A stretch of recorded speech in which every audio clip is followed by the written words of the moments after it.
pode estar dentro do sentimento humano, afinal cada um pensa e age de um jeito, o que faremos com a proposta de Ivan?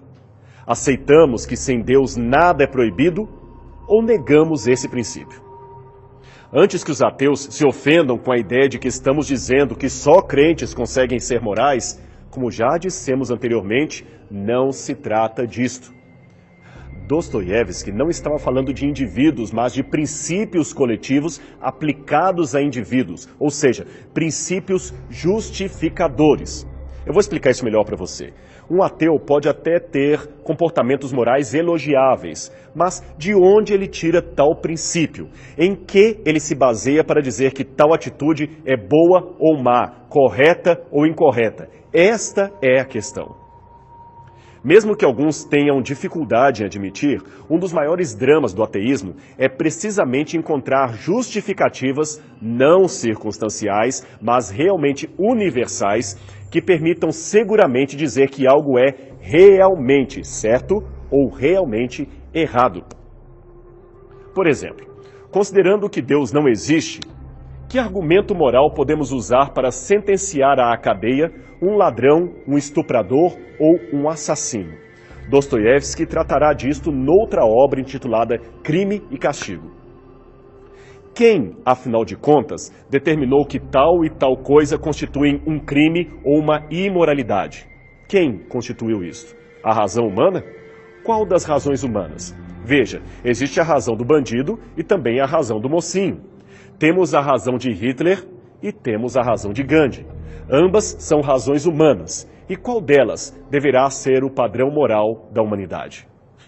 Enfim, que parâmetros eu teria para dizer que Gandhi está correto e Hitler está errado? Coisas consideradas certas em determinada cultura são consideradas erradas noutra cultura. O mesmo terrorista que o Ocidente considera um assassino é celebrado como herói em algumas regiões do Oriente Médio. Só para você ter uma noção, em 2014, essa biblioteca situada num colégio feminino de Islamabad, capital do Paquistão, recebeu o nome de Biblioteca Osama Bin Laden. E que tal a natureza? Seria então a natureza uma fonte de moralidade para os seres humanos de um modo geral? A resposta novamente é negativa, pois coisas que o nosso senso comum considera um absurdo são perfeitamente normais no mundo da natureza, no mundo animal.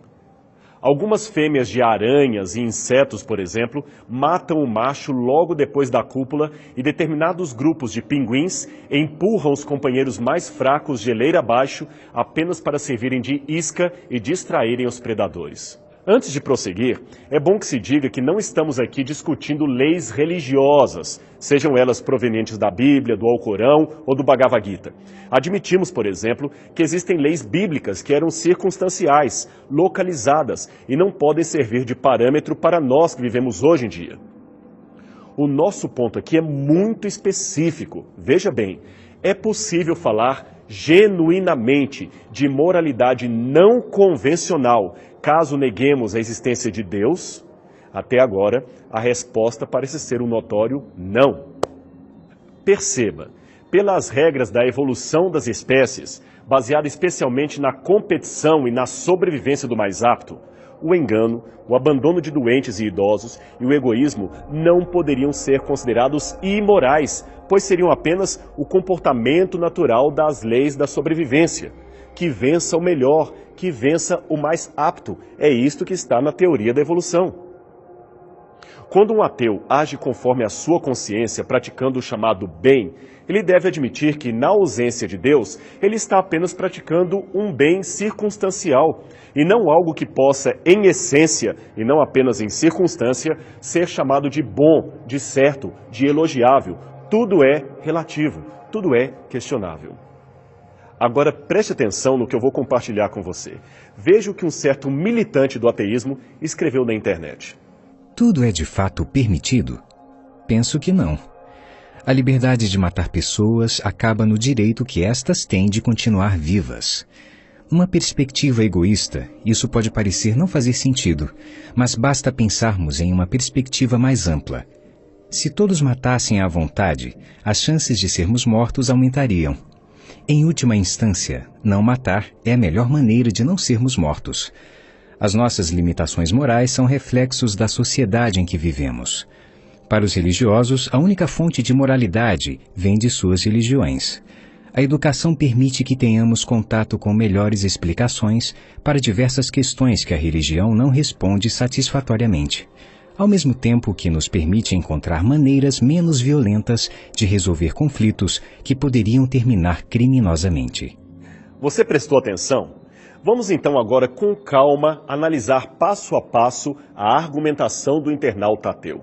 Primeiro ele diz: penso que não. A liberdade de matar pessoas acaba no direito de que essas têm de continuar vivas.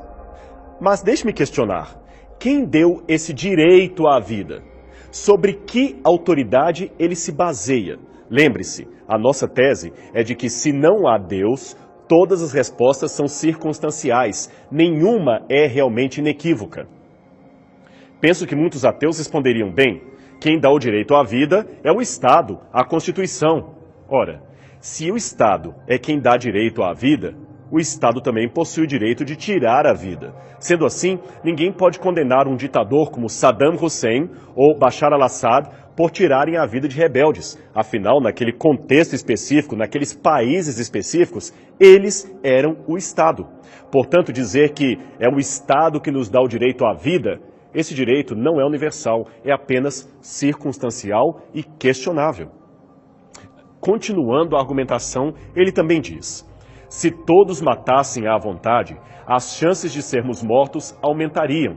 Em última instância, não matar é a melhor maneira de não sermos mortos. Bem, isso depende. Se um avião cai na floresta amazônica e só há comida para 1/3 dos sobreviventes, a morte da maioria aumentaria a chance dos demais ficarem vivos. Então, que código de ética eu aplicaria nessa situação? Dizem que no futuro não haverá água para toda a população humana. Se isso acontecer, que regra vamos aplicar de sobrevivência? Morrer para que outros possam viver ou matar para aumentar as nossas chances de sobrevida?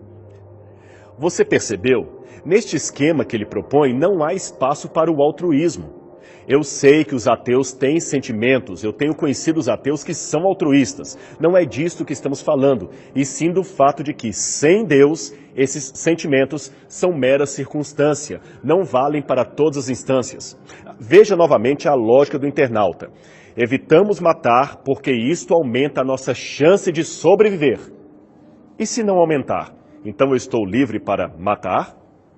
E antes que alguém objete, saiba que o próprio Darwin, isto mesmo, o pai do evolucionismo, admitiu que a solidariedade e o altruísmo não podem ser explicados pela lei da evolução. Veja, ele não afirmou que a evolução não tem ainda explicação para isto, pelo contrário.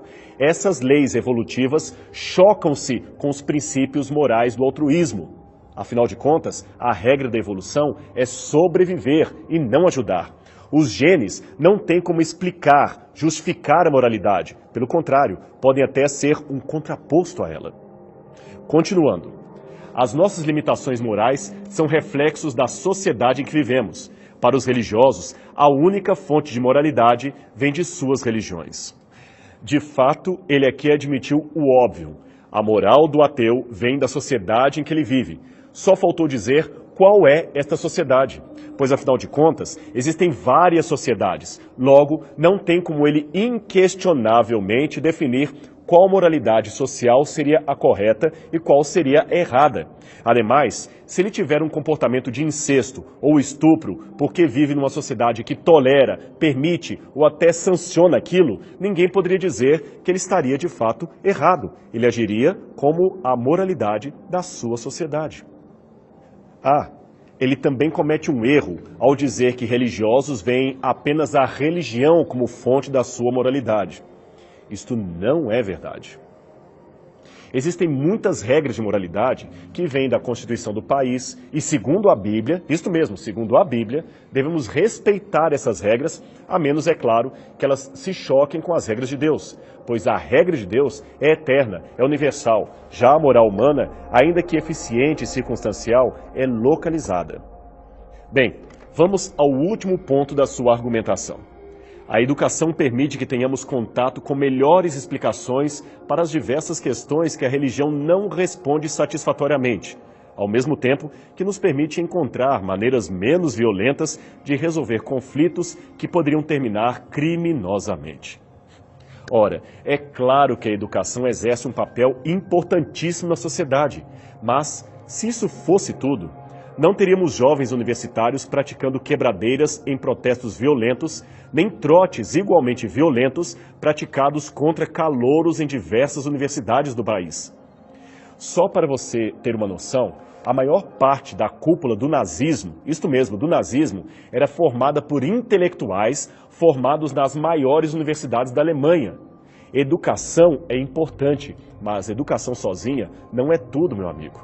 Da universidade também saem muitos, não poucos, muitos monstros educados, poliglotas e até geniais. Não se deixe enganar, educação também não é sinônimo de moral. Certa vez, o apologista Ravi Zacarias estava realizando uma palestra numa universidade americana, quando uma jovem muito agressiva o interrompeu dizendo: "Não creio em Deus por causa das coisas ruins que acontecem nesse mundo. O fato de existirem coisas ruins são a maior prova que tenho de que Deus não existe." O Dr. Zacarias ouviu calmamente o desabafo da jovem e replicou: "Pelo menos num ponto você e eu estamos de acordo. Existem coisas ruins. Mas como sei que algo é ruim? Certamente porque existe algo bom que eu posso usar por comparação, não é mesmo? Ora, se existe o bom e o ruim, então deve existir também um padrão, uma lei universal que determina o que é bom e o que é ruim. Mas para haver uma lei universal, é preciso que haja um legislador universal que eu chamo de Deus. Mas para você, esse legislador não existe. Logo, se não há legislador, não existe lei, nem mesmo padrão de certo e errado. Então o seu ponto inicial fica sem sentido. Como você sabe que o mal é realmente mal?" Você entendeu o raciocínio? Agora, alguém pode perguntar: sem Deus, é possível praticar o bem? Sim, é possível. O adestramento social pode proporcionar isto. Mas somente com Deus, esse bem passa a possuir um significado. Somente com Deus, esse bem se torna algo mais do que mera convenção social. Somente com Deus, esse bem, ainda que nos traga prejuízos momentâneos, continua válido mesmo que estamos contra a maioria, pois estaremos cumprindo a vontade do Pai. E deixe-me dizer algo para você. Ao contrário do que pensam alguns amigos ateus a quem eu respeito, deixe-me dizer que não é o medo, nem a recompensa que me leva a obedecer o Pai. Isto pode até ser verdade em muitos casos, como por exemplo naqueles que adoram ídolos, mas não serve para todos. Para milhões e milhões de pessoas, é o amor a Deus e ao próximo que os leva a agirem como agem. Um amor que nem a natureza, nem a razão humana, muito menos a convenção social, consegue explicar. Amar a Deus sobre todas as coisas e ao próximo como a mim mesmo, ainda que esse próximo seja o meu inimigo. Esta é a causa, a razão e a fonte por excelência da minha moralidade, da nossa moralidade.